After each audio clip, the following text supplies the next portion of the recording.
Hello, everyone. I am Lexi. I am your host for Lexi's Book Nook. Today is a bonus episode. I know we're only 3 days into July, and it seems hard to believe.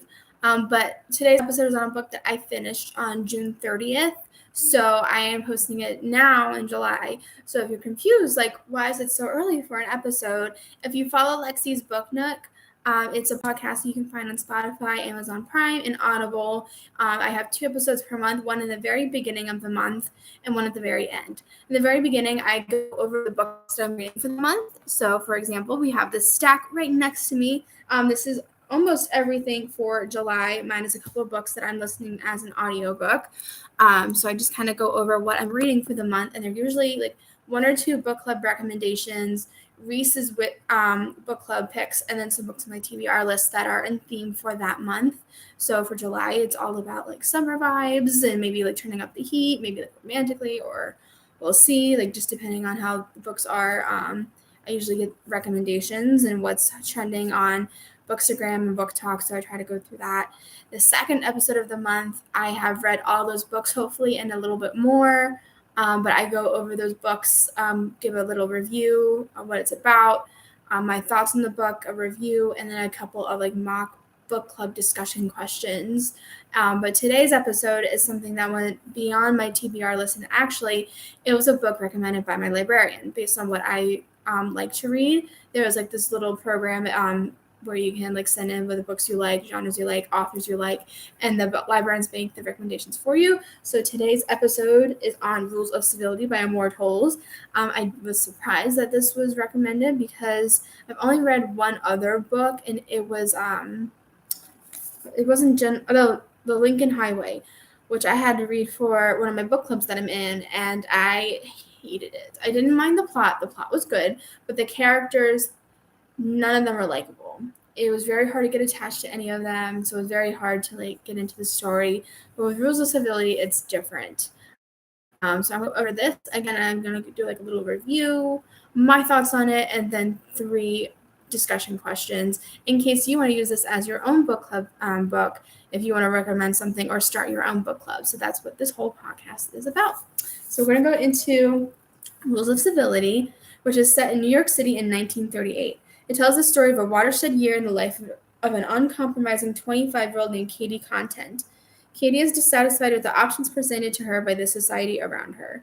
Armed with a formidable intellect, a bracing wit, and her own brand of nerve, Katie embarks on a journey from a Wall Street secretarial job through the upper societies in New York in search of a brighter future. So, if you've read the little summary of this episode, this is my favorite Amor Towles book so far. I've only read 2, but this is my favorite one so far. So this one in Rules of Civility, I feel like the plot wasn't as thick and very clear and not concise, but like really evident of what the story was about, because it's kind of like just following Katie through her life of her 20s, and it doesn't have like a clear point, like what are we focusing on? What is she not happy with? Is she just going through the motions? Is she trying to go up in society? It wasn't like very, very clear on what the point of the story was. I found that she was kind of floating in her life and trying to get higher in society, and kind of like just surviving, because she doesn't make a lot of money as a secretary, especially during those times of the 1930s, because that's during the time of the Great Depression. So she even mentions that she doesn't even know how to cook and just eats like eggs every night. So like she's kind of just surviving in her 20s at this point. But other than her best friend, who is Eve, Katie led a lonely life. She had journeyed around New York with Eve for a number of years until she meets Tinker on New Year's Eve. Then Tinker changed her friend dynamic with Eve, and Tinker is a man, just heads up. So it seemed like Eve had a thing for Tinker and flirted with him, kind of wanted to be with him. But until Katie, and Tinker in a car accident, it changed the whole dynamics between Eve and Katie's relationship and Eve and Tinker's relationship. So it didn't make sense for me because she seemed like she was interested in him. But until she got in this serious accident, Tinker invited her to stay with him. And like she does, she agrees to live with him, and she lives a sweet, rich life. And they try dating, and then they go all the way in Europe, and apparently, spoiler alert, she gets pregnant, but she has an abortion, but Tinker didn't know that she was pregnant, but proposed to her anyway. Eve denied him and then immediately left for LA. It just seems like Eve was like this wishy-washy, like floaty girl, wants to do whatever she wants, beat at her own drum. Like, I didn't really care for Eve, and I didn't really understand her motives or what she really wanted out of life. It's very unclear, but I think that was the point, because she's not like the main protagonist. She's kind of like the secondary one. But it just seemed all very messed up, and I didn't really care for Eve. But Kitty was definitely my favorite out of those three. I like that she is a reader, so it's very relatable, very easy to connect with her in that kind of sense, and she's very intelligent, I can tell. But she's also very calm and cool-headed, and she can face these certain situations with, like, Eve, for example, with a calm mind, and we never see her like lose her temper or lose her cool, really, except for maybe like one time, but Tinker deserved it, for example. I'm not going to get into why. But I really admire her because she seems very put together.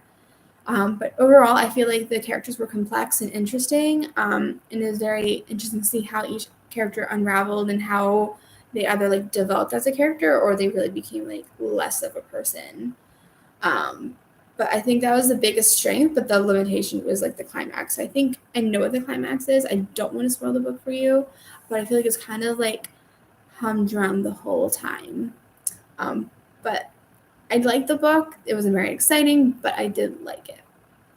So I'm just going to do 3 discussion questions. The first one is, after seeing Tinker at, I'm going to butcher this, Chinoiserie, Katie indicates or indicts George Washington's rules of civility as a do-it-yourself charm school, a sort of how to win friends and influence people 150 years ahead of its time.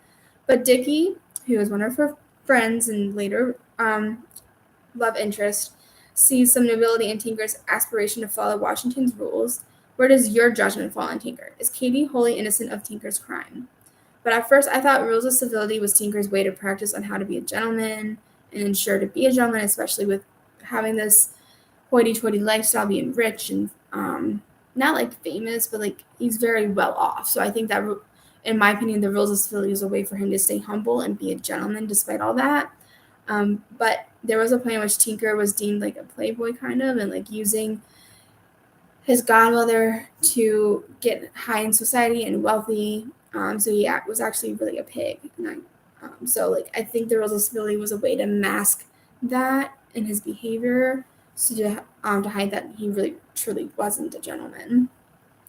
But I do think Katie was not wholly innocent, but she was innocent to a certain degree about Tinker and what she knew about him. She didn't really know the depth of Tinker's wealth and how he came of it, but she had some hints. She never really fully asked the full details on how Tinker earned his wealth, but I think there was some like inclinations that Tinker wasn't comfortable telling her, and there was some like dark history of that. Not like bad history, but history that he didn't want to expose himself about. Like he didn't want to become vulnerable. So Katie didn't pry him, but she could have asked him and see how he became this wealthy person. But it was not like, I kind of like spoiled it. Like it wasn't humble, like hardworking money, and she was deemed a fool. Katie was. So the second question. At the outset, rules of civility appears to be about the interrelationship between Katie, Tinker, and Eve, but then events quickly lead Eve and Tinker off stage. Are Dickie Vanderwild, Wallace Walcott, Bitsy, Peaches, Hank, and Anne Grandin as essential to Katie's story as Tinker and Eve? And if so, what role do you think each plays in fashioning the Katie of the future? And no, I don't think that the characters that were mentioned are related to Eve and Tinker so much. I mean, most of them are like friends with Tinker, but like the question, the premise is Tinker and Eve go off stage. So like they're not really part of the story anymore. So yeah, they are friends or acquaintances of Tinker, but they're really revolving around Katie and how they become acquainted and then friends, and how they form Katie's life in a sense. Like all the decisions she makes are around these people. All of her events leading up to each other are because of so and so, Wallace or Peaches or Hank, for example, whoever. They were the ones that formed her relationships and her experiences in her 20s. So I'm not going to go into detail on each of the characters, but all of them that are mentioned are either acquaintance, friend, or potential love interest for Katie. So obviously it's going to be centered around her and not Eve and Tinker. So the last question, a central theme in the book is that a chance encounter or a cursory decision in one's 20s can shape one's course for decades to come. Do you think this is true to life? And yes, I do think so. I think it's true for any stage of one's adult life, but I think especially in the 20s, because I'm thinking of modern times when kids come out of college and they are start thinking about their first job, entering their career, meeting people who are significant in their life, like their first adult relationships. I think whatever decision you make within this first decade, like in the 20s, is going to be very significant. It's going to shape the course of most or the rest of your life. And I can say from my own experience that uh,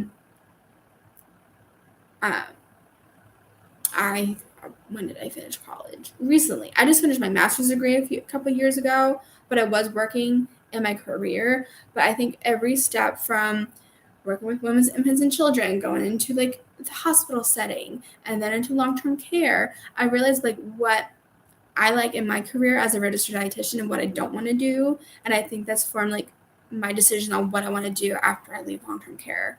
For example, I've been engaged and unengaged, and now I'm in a serious relationship again, and all within my 20s. And now I graduated the 20s into my 30s. And I think every decision I made in the past 5 to 10 years is going to lead me down the path to a bigger, brighter, and hopefully a better future. And that all of those decisions are significant because they're going to lead me to my next step in my journey. And so I'm saying that through experience, but I think this is going to happen to anybody entering their 20s, that this is like a big time for you. You are going to grow and learn, and every decision you make is going to be significant. So think about what you're going through, what you want to do, and how that's going to affect you. So I think that's a really good question for a book club. Even if it's filled with older people are going to remember their 20s.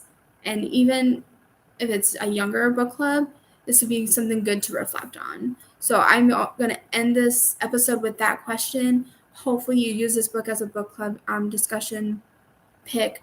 I think it'll be good to start some conversations on certain characters, on Katie, what their thoughts are on Eve and Tinker, because they have that interesting relationship, and how your decisions will affect the rest of your life. So I hope you enjoyed this episode. Stay tuned for Lexi's Book Nook on Spotify, Amazon Prime, and Audible. I do have a website. It's called lexisbooknook.com, where you can buy your own copy of this book on Amazon. I do get a commission based off your sale, but at no extra cost to you. So you can buy your own copy and multiple copies of Amor Towles, Rules of Civility on Lexi's Book Nook, spelled LEXIESbooknook.com. If you want to support the podcast, I am on Patreon for $3 a month, where you can see my face, my little book nook corner, get inspiration for your own. You can just see the book cover art and just support the podcast. It's a great deal for only $3 a month. And I really hope you enjoyed this episode. There might be more bonus episodes coming up here on YouTube and Patreon. So stay in touch. I hope you enjoyed this episode, and I hope you keep on reading.